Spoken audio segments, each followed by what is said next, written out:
Alors nous passons à la prochaine communication et nous invitons M. El Hatawi du Maroc pour parler des nouveautés dans l'insuffisance cardiaque.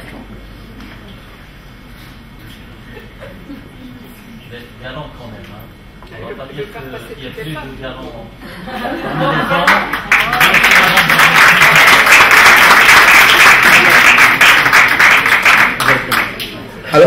Alors, puisque la galanterie est là, moi je vais présenter Jamila, parce que Jamila est une fille extraordinaire parce qu'elle travaille énormément, dans le silence, et elle fait partie de ce groupe de gens qui bossent dans le silence pour les recommandations de cardiologie, de maladies coronaires avec moi. Merci d'être là.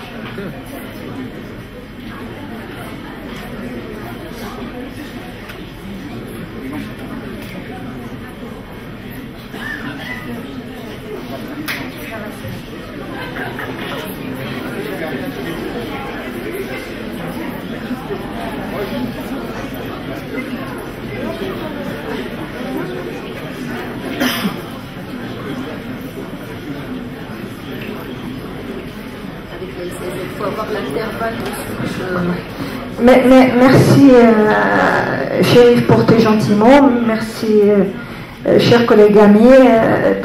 On m'a confié de parler quoi de neuf en cardiologie interventionnelle. Et il faut dire que ça va être prétention de ma part de vous rapporter tout ce qui est décrit en 2009 en termes de cardiologie interventionnelle. Donc, je vais axer l'intérêt sur 4 points qui me semblent intéressants, et ces 4 points sont en fait c'est dans un but d'implication sur le plan pratique. Alors, les 4 points concernent le traitement antithrombotique, et on va parler de la durée de la double anti-agrégation plaquettaire. Les dispositifs, je remercie Fred d'avoir parlé de la fermeture de l'auricule, donc on va se limiter au stent. Alors, les indications pour une question de timing, et comme Madame Nawal Dormi vous a entretenu sur l'imagerie, donc je la zappe. Et en termes d'intervention valvulaire, ce qui fait actuellement l'actualité, c'est bien sûr le TAVI. Je sais que vous avez eu droit à une belle session, mais pour les absents, j'essaierai de faire quelques rappels. Alors, pour commencer, je dirais, en pratique, nous avons tous des patients qui sont à très haut risque hémorragique. Et quand ces patients à très haut risque hémorragique, peut-être des collègues ici qui me posent des questions trouveraient des réponses dans cet exposé. Alors, ces patients, quand on décide de les dilater, on leur met un stent nu. Pourquoi? Parce que ça nous permet d'avoir une double anti-agrégation plaquettaire pendant uniquement 1 mois. Alors, en 2016, est-il possible de faire bénéficier ces patients à haut risque hémorragique des avantages d'un stent actif en mettant uniquement 1 mois de double anti-agrégation plaquettaire, et bien sûr, évidemment, sans soumettre ces patients à un sur-risque d'événements cardiovasculaires? Alors, la réponse est apportée en 2016 par cette belle étude, l'étude LEADS-3. C'est une étude qui a été rapportée au TCT 2015, mais aussi dans d'autres manifestations en cardiologie en 2016. L'idée, c'est quoi? C'est de comparer chez des patients à très haut risque un stent actif qui est le Bifreedom, qui est un stent sans polymère, à un stent nu. Alors, je tiens juste à revoir avec vous la liste des patients qui sont à haut risque hémorragique, et chacun de nous va certainement retrouver un patient à lui dans cette liste. Vous voyez, c'est des patients qui ont déjà des antécédents d'accident hémorragique, qui ont une insuffisance rénale, insuffisance hépatique, une néoplasie, ou des patients qui ont une chirurgie programmée après angioplastie. Alors, l'idée, c'est quoi? L'idée, c'est donc de comparer ce stent actif avec un stent nu. Vous voyez, la population est assez importante, 2500 patients, avec une évaluation à 1 mois, et comme 2 critères, c'est 2 critères, c'est une belle étude en fait, 2 critères primaires, un critère de sécurité, c'est-à-dire le taux à 1 an de décès cardiaque, d'infarctus et de thrombose de stent, et un deuxième critère d'efficacité, c'est-à-dire le taux de revascularisation. Et je tiens juste à voir avec vous de l'autre côté, vous voyez, quand on analyse ces patients, vous voyez que c'est un groupe qui est assez important, qui contient une fréquence assez importante de diabétiques, des atteintes multivasculaires, et 30% 30% des patients avaient quand même une fibrillation. Le résultat, c'est quoi? Le résultat, alors pour le stent actif, c'est le bleu, pour le stent nu, c'est le jaune. Alors, en termes de safety, en termes de sécurité, vous voyez qu'en mettant un stent actif, les patients ont moins d'événements cardiovasculaires que les stents nus. À 1 an, je parle bien à 1 an. Et en termes de sécurité, vous voyez que le taux de revascularisation est réduit de moitié à 1 an. En d'autres termes, chez les patients à haut risque hémorragique, en 2016, il est possible de poser un stent actif, d'accord? Et comme application aussi, certainement, probablement, pour les nouvelles recommandations, les indications de stent, des stents nus vont être réduites presque, si j'ose dire, à 0. La deuxième question, et c'est une question que j'aime beaucoup, qui a en fait suscité beaucoup de discussions en 2015 et en 2016, c'est est-il intéressant chez le patient coronarien de prolonger la double antiagrégation plaquettaire au-delà de 1 an ou de 6 mois? Alors, en 2014, tout était clair et simple. Hein. Les recommandations étaient pour 12 mois devant un syndrome coronaire aigu, stent nu ou stent actif, peu n'importe. Et pour les patients stables, stent nu 1 mois, stent actif en moyenne 6 mois. Après, qu'est-ce qui s'est passé? Et ceci, bien sûr, sur la base de quoi? Sur la base de méta-analyses qui ont démontré que le fait de prolonger, les patients ne bénéficient pas, on réduit pas les événements cardiovasculaires, mais bien au contraire, on les soumet à un sur-risque hémorragique. Alors, qu'est-ce qui s'est passé entre 2015 et 2016? En fait, il y a eu beaucoup d'articles, en fait, mais vraiment beaucoup d'articles. J'ai choisi pour vous les plus importants. Vous connaissez certainement l'étude DAPT, Chérif la connaît certainement. Alors, l'étude DAPT qui a été faite à la demande de la FDA, les résultats étaient en quelque sorte contradictoires. Une réduction des événements, mais une augmentation de la mortalité. Puis il y avait l'étude Pegasus, qui est une étude assez importante, et qui a été faite cette fois-ci chez les patients qui ont des antécédents d'infarctus. Il a trouvé que finalement on réduisait de façon significative le taux de mortalité cardiovasculaire d'infarctus et de stroke. Et les toutes dernières en date, c'est l'étude européenne étalique qui est neutre et l'étude française Optidial qui est également neutre. Alors, en 2016, qu'est-ce qu'il y a? Vous savez que quand les études ont des résultats un peu contradictoires, on fait quoi? On fait des méta-analyses. Et l'année 2016, c'est l'année des méta-analyses. Et la plus intéressante dans le domaine, c'est celle de Savares, c'est la toute dernière, il vient de sortir. C'est une étude, de par son effectif, il est importante, il comprend aussi les résultats de l'étude DAPT et de l'étude Pegasus. Vous voyez 15 études randomisées, à peu près 85 000, c'est énorme, 85 000 patients, un peu plus de 85 000 patients. Et je vous fais grâce des courbes, des graphiques, pour vous partir directement à la conclusion. La conclusion est la suivante, c'est que, effectivement, la prolongation de la double antiagrégation plaquettaire réduit les événements cardiovasculaires. J'insiste surtout, les événements cardiovasculaires consistent essentiellement en infarctus du myocarde et le stroke. Il n'y a pas de réduction en termes de mortalité, d'accord? Mais d'un autre côté, il y a une augmentation significative du risque hémorragique, d'accord? Alors, vous allez me dire, qu'est-ce qu'on fait en pratique? Il faut être, pour une fois, aussi sage que les Américains. Alors, les Américains viennent de revoir leurs recommandations et finalement, c'est au cas par cas.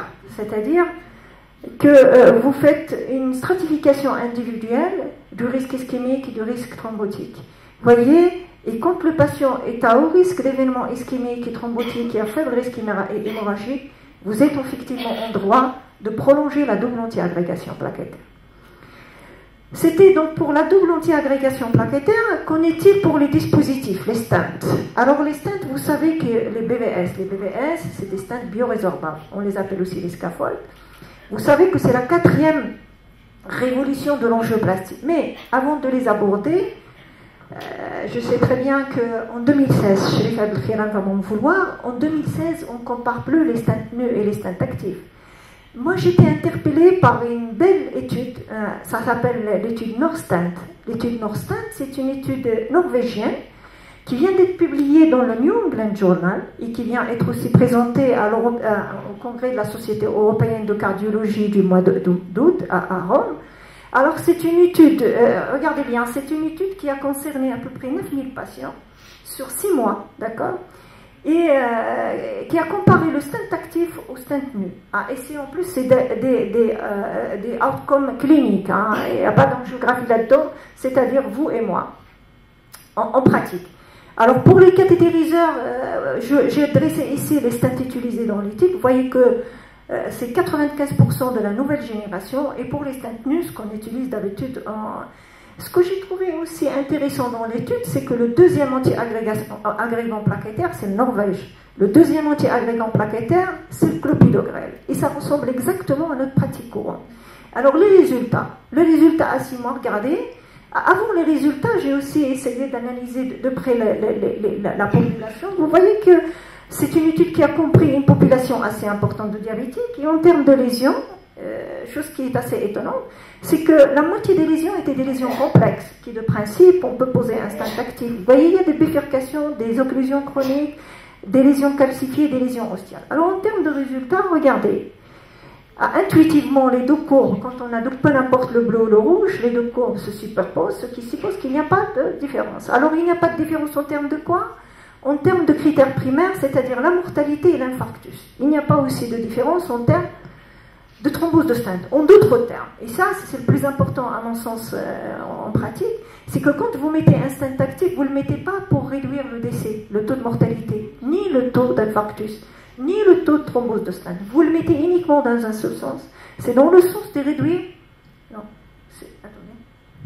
c'est dans le sens de réduire quoi? Le taux de revascularisation. Et vous voyez que ce taux de revascularisation à 6 ans, hein, mettons-nous d'accord, à 6 ans, il est de l'ordre de 17% dans le bras stent actif et de 20% dans le bras stent nœud. Alors si, en termes pratiques, j'essaye de vous dire ça, c'est une réduction du risque relatif de 3%, mais en termes pratiques, c'est une réduction absolue de l'ordre de 30, c'est-à-dire qu'il faut mettre 30 stents, chez 30 patients un stent actif pour éviter une revascularisation. En d'autres termes, l'implication de cette étude, c'est que ce que nous continuons de faire sous notre ciel, c'est-à-dire la mise en place de stents nœuds pour des raisons économiques, n'est pas pour autant une aberration scientifique. Alors, j'arrive au stent, au scaffold, au stent biorésorbables. Alors, vous savez que pour les stents biorésorbables, c'est-à-dire que ce sont des stents qui disparaissent au bout relativement de 5 ans. L'avantage théorique, mais aussi pratique qui a été prouvé, c'est que c'est la conformabilité, on retrouve la vasomotricité, ça réduit aussi l'angor. Et à mon sens, le plus important, c'est que ça permet de retrouver l'intégrité coronaire, l'intégrité de l'anatomie coronaire, et c'est ce qui permet de faire secondairement un pontage. Mais, à mon sens, le vrai challenge, parce qu'un stent, un BVS pour remplacer un stent actif, qui est déjà en 2016 très, très, très efficace, il doit vaincre en fait les échecs. D'accord? Il doit trouver les solutions aux échecs du stent actif. Et les échecs tardifs du stent actif sont en fait dus à la présence de cette cage métallique. Alors, ceci en termes de concept, mais en termes de résultats pratiques, vous voyez qu'on a plusieurs études, et c'est des études même en cours. Alors, dont on dispose de quoi? On dispose des résultats de l'étude Absorbe 3 à 1 an. Mais en 2016, c'est surtout la sortie de l'étude Absorbe 2 à 2 ans. Alors ça a été rapporté au TCT 2015. Alors les résultats, c'est quoi? Avant les résultats, je tiens juste à attirer votre attention. Vous allez la lire. C'est une étude qui a comparé le scaffold au stent actif Xience sur une cohorte de 320 patients sur des lésions simples. D'accord? Alors le résultat, c'est quoi? Les résultats, c'est quoi? C'est que quand vous considérez le critère secondaire composite, quel que soit ce critère composant, il n'y a pas de différence. C'est-à-dire que le BVS, le scaffold, le stent biorésorbable fait autant qu'un stent actif. Mais quand vous regardez le taux de thrombose, c'est supérieur. C'est 1,5 thrombose pour le BVS et 0% de thrombose à 2 ans pour le stent Xience. Ceci, c'est pour les lésions simples. Pour les lésions compliquées, il y a beaucoup d'articles sortis pour le syndrome coronaire, pour les bifurcations, pour le tronc commun, pour les occlusions chroniques. Ce que j'ai trouvé intéressant, c'est en fait le registre européen GHOST qui a testé, en fait, qui a utilisé le scaffold dans une population non sélectionnée. Les diabétiques, le syndrome coronaire aigu, les bifurcations, les éclosions chroniques, et les résultats, c'est quoi? Les résultats, c'est le suivant. Le résultat, c'est le suivant, c'est que quand vous regardez les échecs tardifs à 6 mois, regardez les échecs tardifs à 6 mois, ici c'est le stent active Xience, d'accord? Dans Spirit 4, il est de 4,4, c'est-à-dire le double. À 6 mois, le taux est double. Et quand vous regardez le taux de thrombose à 6 mois du stent, du scaffold, c'est 2, c'est beaucoup, ce n'est pas acceptable. Alors en pratique, si vous me posez la question concernant le BVS, je vous dirais, le sujet jeune, la lésion longue de l'IVA semble être une indication pertinente. Dans les lésions complexes, il va falloir attendre. Alors, rapidement, 2 diapos concernant la fermeture. J'avais zappé celui-là, mais j'ai trouvé intéressant. Pourquoi? Parce que ça rapporte, en fait, c'est quelque chose d'assez récent. C'est-à-dire que depuis quelque temps, on nous disait que la fermeture du FOP, en cas d'accident vasculaire cérébral cryptogénique, n'était pas meilleure que le traitement médical. Sur la base de quoi? Sur la base de 3 études, ce que vous avez ici, de 3 études qui étaient toutes négatives, ça faisait jeu égal. Alors, la nouveauté en 2016, c'est quoi? C'est que la sortie au TCT, de la même étude RESPECT, c'est l'étude RESPECT, les résultats à 5 ans. Initialement, l'étude était neutre. À 5 ans, les 2 courbes ont commencé à s'écarter. Donc, la fermeture du foramen ovale perméable chez quelqu'un qui a déjà fait un accident vasculaire cérébral ischémique cryptogénique, jeune, permet de réduire le risque de récidive. Et c'est une réduction qui est particulièrement significative dans 2 cas de figure aussi. C'est que quand le FOP est large et quand il s'accompagne d'un anévrisme du septum interoculaire. Alors, je passe, j'arrive... je ne parlerai, j'arrive au TAVI, j'en ai pour 1 minute. Alors pour le TAVI, je sais que vous avez eu le droit à une belle session pour le TAVI, j'essayerai juste de dire quelques mots. Il ne s'agit pas de TAVI chez les patients qui ont une contre-indication à la chirurgie, il ne s'agit pas du TAVI qui sont à haut risque, c'est le TAVI pour les patients qui sont à risque intermédiaire et qui sont à faible risque. 2 études. Alors, l'étude Partner 2, qui a démontré finalement que la chirurgie le TAVI fait jeu égal avec la chirurgie, voire même meilleur quand il est fait par voie transfémorale. D'accord?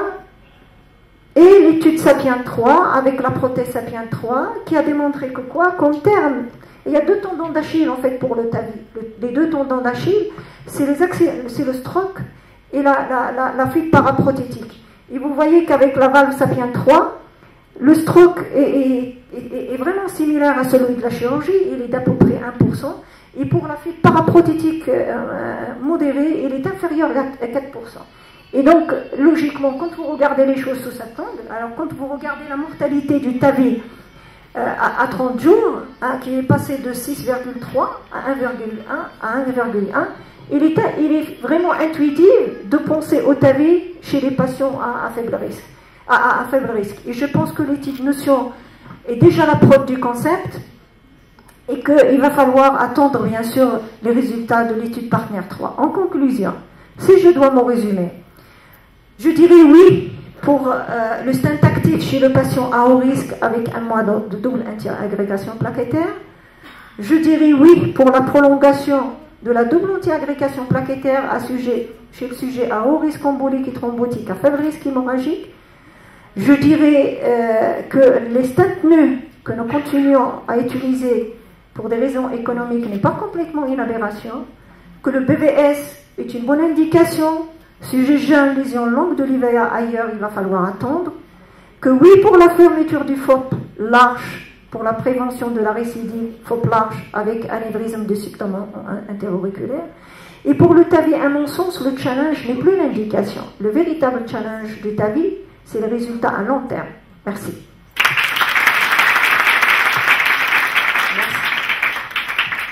Merci, Madame Zerzoul, pour cette belle présentation. Effectivement, comme a dit Chérif, c'est excellent et vous avez bien tenu le temps et avec des flashs et des présentations bien ciblées. Est-ce qu'il y a des questions? Si on n'a pas, c'est vraiment... vraiment, on nous demande d'aller un peu plus vite. Moi, j'ai pas de questions. J'ai un commentaire de vieux, parce que je me suis rendu compte que je connais pratiquement personne de la salle, ceux qui sont derrière, donc je vieillis. L'étude Norstant sur les stents actifs, comme Jamila m'avait interloqué, versus stents passifs. Effectivement, la première fois où j'ai posé un stent, c'était en 93. Ça fait il y a longtemps. Hein. Quand on posait un stent, il y avait presque les pompiers de Bordeaux étaient autour de l'hôpital. Parce qu'il n'y avait que 3 stents à l'hôpital. Et on a tué les 3 malades chez qui on a posé un stent parce qu'on n'avait pas de protocole. On mettait une fois la coumadine, une fois la persentine, une fois tous les anticoagulants qui étaient à notre service, et on faisait des inondations ventriculaires. Donc, après, il y a Jacques Puel qui est de Toulouse qui est arrivé. J'ai fait une petite histoire uniquement pour les jeunes qui sont là pour savoir que Norstant est une mauvaise question qui a été posée. C'est une étude qui s'est posée une question qu'il ne fallait pas. Et Jacques Puel a posé le premier stent chez l'homme, et puis après c'était Sivert qui l'a présenté au TCT parce qu'il ne savait pas parler anglais, le petit Jaco Larmo. Et du coup, après le stent est devenu un élément qui a été énorme, mais la rosténose a failli l'enterrer. Donc, on s'est dit le stent entre la thrombose et la rosténose, donc le TLR, donc la revascularisation, ça ne sert à rien. Et c'est là que le clopidogrel de Marie-Claude et de Barra, qui est maintenant hier à Toulon, sont venus donner l'aspirine et le clopidogrel, et l'histoire était réglée. Rosténose. On découvre le stent actif. Et le stent actif n'a jamais été indiqué pour réduire la mortalité cardiovasculaire. C'était pour réduire la rosténose. C'est pourquoi Norstant s'est posé une question qu'il ne fallait pas. C'est tout ce que vous voulez. Je vous remercie. Bon.